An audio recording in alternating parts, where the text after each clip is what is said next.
السلام علیکم ناظرین کرام، شروع کرتی ہوں اللہ تعالیٰ کے بابرکت نام سے جو بڑا مہربان اور نہایت رحم والا ہے۔ کفار مکہ باہم اختلاف ختم کرنے کے خواہاں تھے، اس کے لیے وہ کچھ نہ کچھ کہتے رہتے کیونکہ وہ ہر طرح سے ناکام ہو چکے تھے۔ وہ چاہتے تھے کہ کسی طرح مسلمانوں پر غالب آ جائیں۔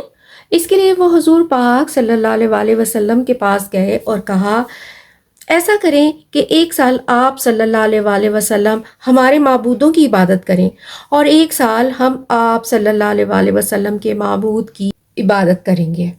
مگر اللہ تعالیٰ نے سورہ کافرون نازل کر کے معاملہ صاف کر دیا اور حضور صلی اللہ علیہ وسلم سے فرمایا کہ کہہ دو کہ تمہارے لیے تمہارا دین اور میرے لیے میرا دین ہے، اور فرمایا اے جاہلو، کیا تم مجھے حکم دیتے ہو کہ میں اللہ کے سوا کسی اور کی عبادت کروں؟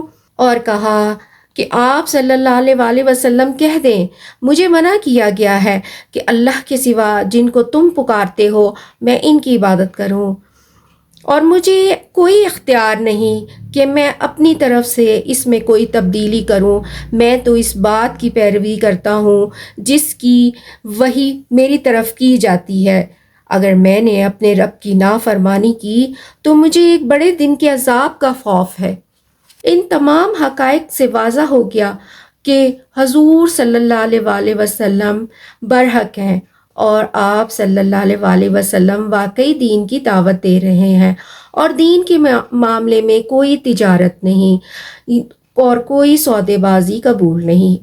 آخر انہوں نے ایک اور طریقے سے آزمانے کے لیے علماء یہود کے پاس نمائندے بھیجے کہ وہ آپ صلی اللہ علیہ وسلم کے بارے میں بتائیں۔ تو انہوں نے 3 سوال بیان کیے کہ اگر وہ ان کے جواب دے دیتے ہیں تو وہ واقعی نبی مرسل ہیں۔